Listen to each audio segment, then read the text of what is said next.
Okay. Hopefully that worked. Sorry about that, y'all. Alright, we seem to be stable now. I don't know what happened there. Sometimes whenever I start the stream, it just tanks. So hopefully everybody can find it. I had to spin up a revival stream, basically. Let me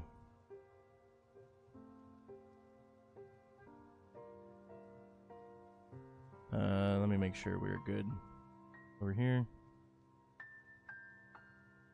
Okay. A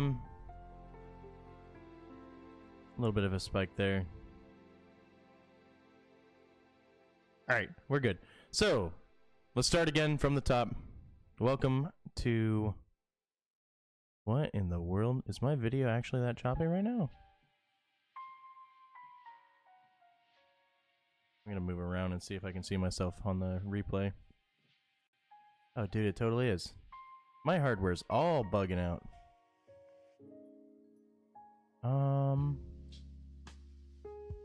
Can I restart my camera? Troubleshooting on the fly here. Please bear with me.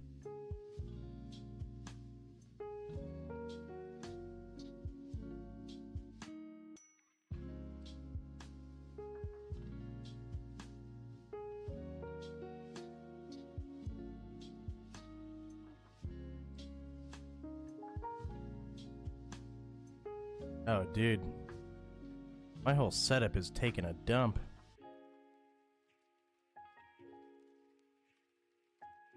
Alright.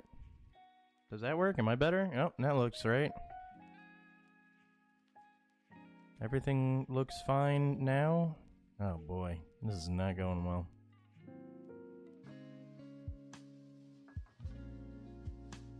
Alright, we're gonna roll with it and just hope that it works. There's probably gonna be a pretty major delay. But you gotta do what you gotta do, right? Alright, let's bump over to the live scene. We'll get started. Try hack me, day 23. That notification's gonna drive me nuts. Keeps telling me that I'm dropping frames like crazy. Alright. We'll pivot over to the live scene. Grab the browser. Capture window. Boom. Let's view this in full screen so we don't have to squint. Looks like we're using a pretty simple machine today. Alright.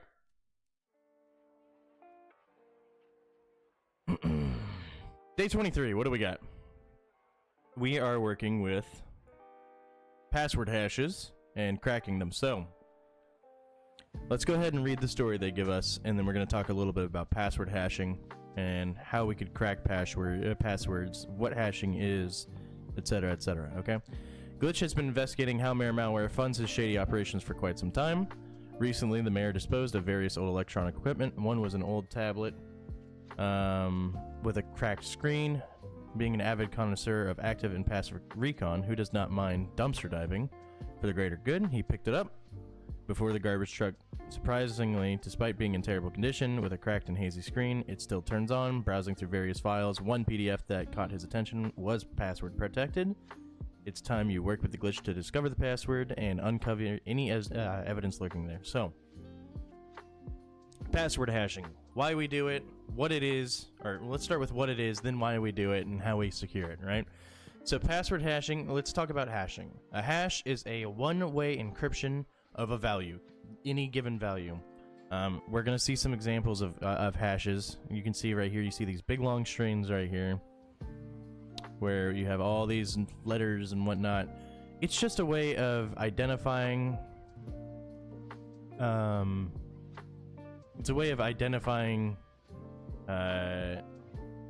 different values. So think of it like a fingerprint almost, right?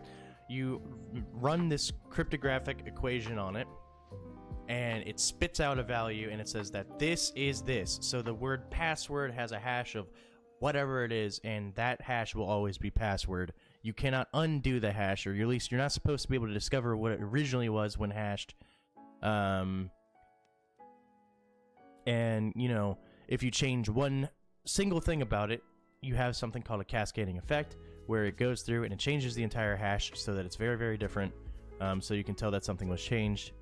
So why do we hash passwords? If you can see here, we used to store just usernames and passwords in plain text in databases for websites, right? And some people may still, right?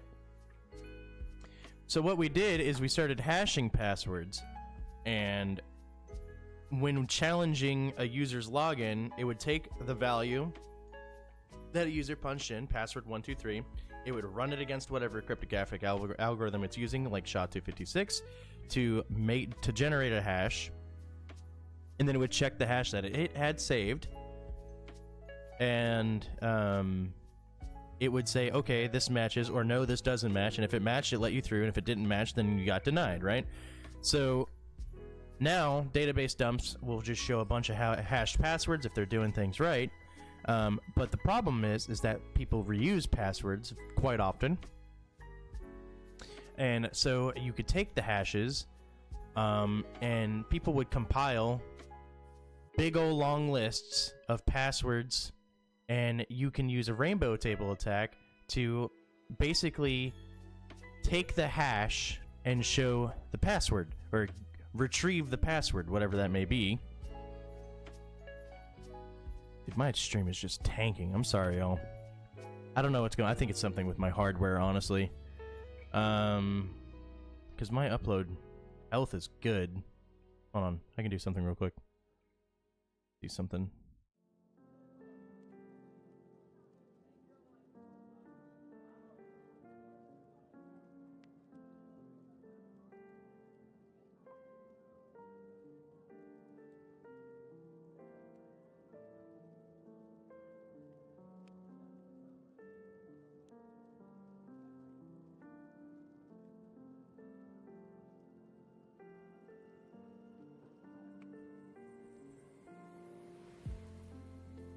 Yeah, my speeds are fine. Okay. I don't know how else to make this work other than just hoping and praying that it doesn't keep dying. Let's go back to our live scene, and we'll keep explaining. So, people reused passwords. They were able to correlate hashes with the passwords. You could brute force attempt it that way, or you could use something like John the Ripper or Hashcat or any other hash cracking software to throw a rainbow table at a hash and make it work, right? It would be like, hey, this big long hash here is hello.txt, or this big long hash, if you see right here, this ASDF1234 spits out this MD5 hash, which is just one of the algorithms. Theoretically, we should be able to take something like John and throw a rainbow table at this, and we would get ASDF1234 back, because it basically is trying every value until it matches this hash. And you know, that's very resource intensive and whatnot, but it's one way to do it. We circumvented this by starting to use salts. Now, if you use a hash plus a salt being a randomly generated string, so think just like if I used the word password, and then before hashing it, I threw in QVTBGUI, you know, just a bunch of nonsense, and then I hashed it. Now I get a completely different string than password.txt, or just password, and it's more secure. Now, could you still get the hash in transit and maybe pass the hash? Sure. But it makes it extremely hard to crack it, because it's not going to match whatever it is, and if you have a longer value, it's harder to crack the hash. Password protected files help data at rest. One aspect of security, it requires us to protect data while it's stored on any storage device, like flash drives, smartphones, laptop storage, external drives, right? You want it to be hard for a threat actor to be able to access it, so we throw passwords on it. These are our top 15 most common passwords. So you have 1, 2, 3, 4, 5, 6 password. The same thing with 7, 8, QWERTY to 9, 1, 2, 3, 4, 5. People use these. Sometimes they're default passwords on things. Sometimes people use them by choice. If any of your passwords are these, change it to something else, please. And then create users get a little creative. Sometimes, you know, they might have a creative spark here and there. And instead of saying Fluffy Cat, because we see Malware has a cat named Fluffy, it'll be Fluffy Cat, but the A is a 4. All right, or it's just Fluffy, and it says 2024 on it. Unless he uses his name or title, and he may have something like this. Now, how do we get around that? Certain tools can, when they're trying to brute force the password, can actually automatically try variations of letters for commonly swapped out symbols and numbers. I already spun up the machine. It's here in another tab.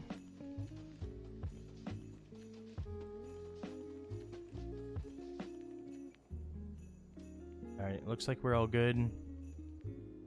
Over here, I'm just making sure the stream's still good because my hardware is messing up for whatever reason.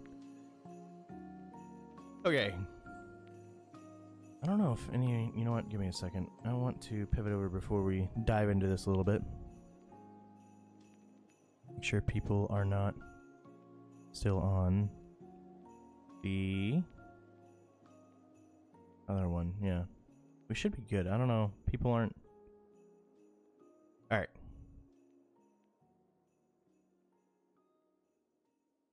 No one's really chatting right now, so I'm gonna kill the chat box just so we can have a little bit more visibility while we do what we're about to do right here.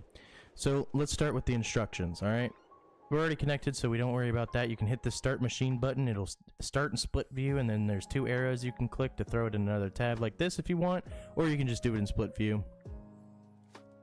So Malware had an account on a now defunct forum that was breached, and all users' data was leaked. After checking online, we were able to grab his password in hash format. We see we have this random hash right here.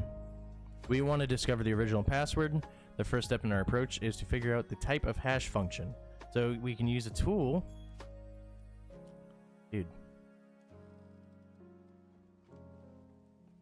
You're getting on my nerves, sorry.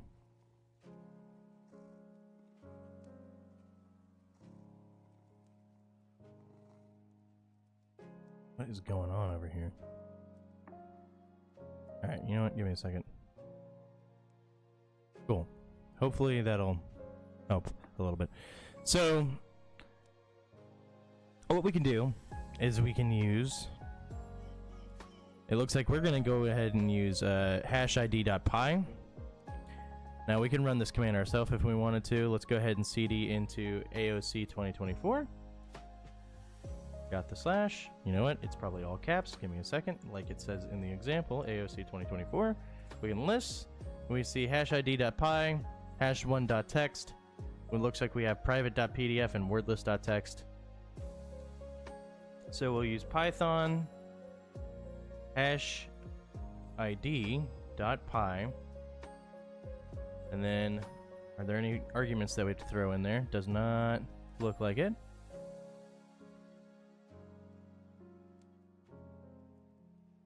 It looks like they wanted us to cat out hash1 first, so let's do that. Cat being the command to just dump the contents of a file. Okay, hash ID, or start by saying Python. Hash ID .py. And we can go ahead and copy this out. And then we should be able to just right click because of how they set this up. You just highlight this and then you can right click and throw in your hash. And it'll tell us what algorithm we were using. Okay, looks like we're using SHA-256. That's probably our most likely answer. So SHA-256 is a very common hashing algorithm. It's pretty secure for now. Whenever quantum computing becomes all the rage, I'm sure we'll have a different hashing algorithm to better support against brute force attacks from quantum capable computers. So, what we can do is we can take rocku.txt. If you've never heard of that, it is a massive, massive document filled with passwords from all kinds of data breaches. Now, could rocku.txt theoretically crack this password? Sure. If it was ever used before and it happens to be on rocku.txt, then it will more than likely be cracked. Now, this could take days of time. We'll use a tool called John. That's that John the Ripper I was mentioning earlier. Okay. We'll try format, or we're going to enter the argument format equals raw SHA-256. That's our hashing algorithm. Then we specify the word list that we're using, which is rocku.txt. It's just where it's located is all this nonsense behind it. It's located in user share word list, rocku.txt. All right. And then we're going to point it at hash1.txt. It will take the hash in there. We'll hit Control-C to kill this application. Control-Shift-V to paste our command in. All right. And did we have any results? Session completed. It looks like we didn't get anything. Now, that's probably... This is a simulated exercise, right? So they probably shortened rocku.txt significantly. But let's say we waited a couple days in pretend world and we just didn't find it. It would just look like this. We didn't get anything. All right. Unfortunately, no password was found, as shown in the terminal output below. So what we can do is we can use this --rules word list, and it will start subbing out letters for numbers. Maybe that'll work, right? You can check all the underlying rules by checking the list.rules word list section in the John the configuration file that is. We will copy our command and paste it in. All right. Let's see if we get anything this time. It's going to try and sub out letters, see if anything matches.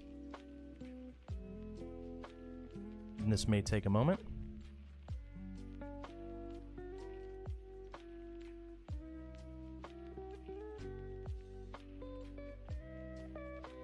Did we get anything? Alright, looks like we got something. Fluffy Cat 12 with a question mark. So, what can we do with that? Well, if we have that password, we could theoretically log in with something. If we try and run the command again, by the way, it's going to say, hey, no password hash is left to crack because it already cracked it once, and it's not going to reuse the CPU to do it a second time. So you use the double dash show, and it will just show you the password it got. Okay, now we're going to talk about the X2John tool, where we can take PDFs, 7-zips, insert file format like PCAP, PDF, you know, OpenSS. Either way, you take it. What it does basically is you point it at a file. So PDF to John. If we were trying to get a PDF password, you do PDF to John.p1, the name of the file that you are trying to get the hash from, and you use this little right caret arrow, the greater than symbol. And you give it a file name, so we do pdf.hash, for instance. And then we can see our hash right here. Now, let's scroll down. Oh, well, I didn't have to scroll very far. What is the value stored in hash1.txt? That was that Fluffy Cat 12. So right here.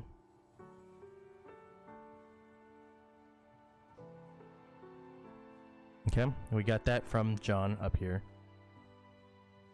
So what we're going to have to do is we have a password protected PDF here.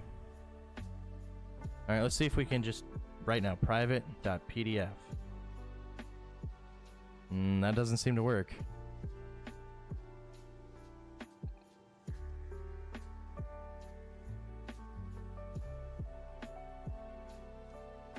Yeah, that just gives us a bunch of nonsense, right?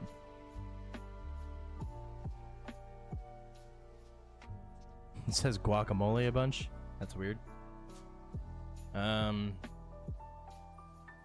Okay, so what we can do is use PDF to John using this command that they so kindly provided for us. You just copy it, and just paste it on in, PDF to John. All right, it's going to grab the file or the hash for the password attached to it, and we can try and use RockU, and you might even use the rules equals word list to test derived passwords, but it's actually telling us that neither the approach is going to work, that he picked a password that does not exist in these public word lists and is not derived from any word found in there. So we're going to use a little bit about the target we know. We perform some OSINT, and we have some different names, some different values that we might want to try as passwords. You have Fluffy, Fluffy Cat, Mare, Mare Malware, Malware, and we can save it as wordlist.txt. We have saved the words in that wordlist.txt file for our convenience already, so we can just go ahead and throw it at it. And we can use this command, John rules single wordlist equals wordlist.txt, and throw it at that PDF hash that we just extracted. So we go ahead, paste that in using that Control-Shift-V, and we have Mare Malware in very elite speak. Okay. Now that we've gained all the necessary knowledge to tackle the questions and uncover, we can go ahead and just actually open up that PDF file, private.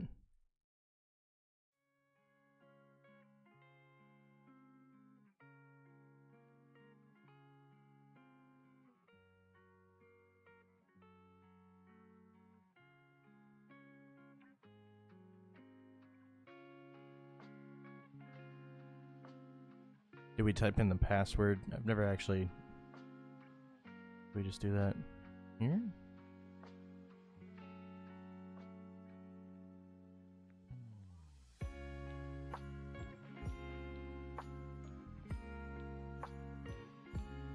I'm not actually positive.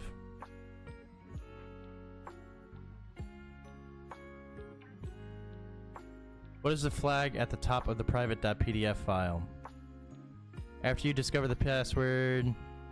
Okay, so it looks like PDF to text. Oh, you know what? I was just dumping out the file structure. Right, that makes sense.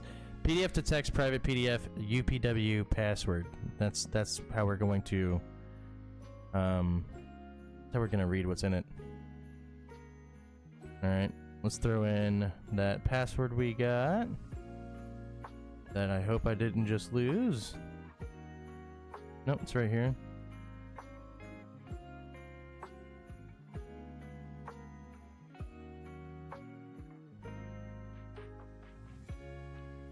That doesn't seem to have worked. Why?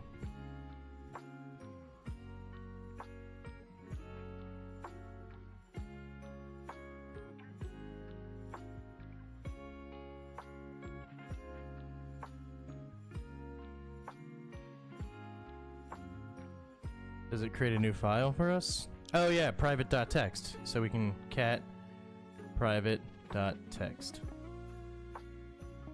And it looks like we got some money values in here.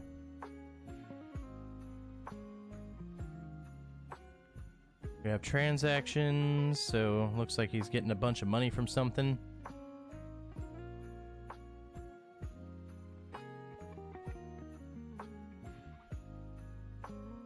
Alright, they want us to look at the top of private.pdf.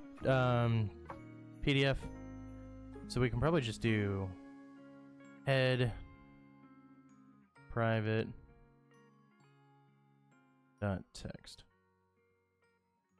Alright, so the head command just shows you the first few lines.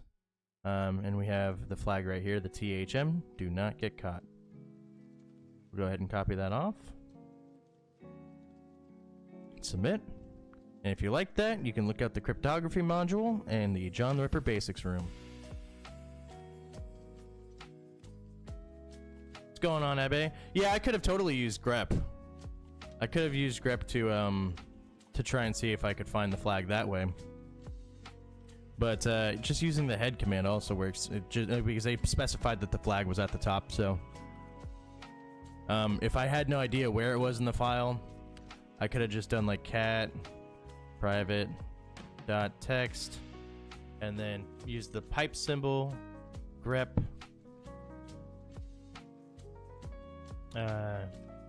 THM, and then we'll see the THM do not get caught. So that's a very, very quick way that we could have done that. But either way, that is it for day 23. It's a very, very short day outside of the outside of the technical mishap we had a bit earlier. But we're beyond that now. We finished strong, and we can be prepared for tomorrow, day 24, the final day, I believe. So thank you so much, y'all, for coming and hanging out. And I will see you tomorrow at noon for day 24. Have a good night.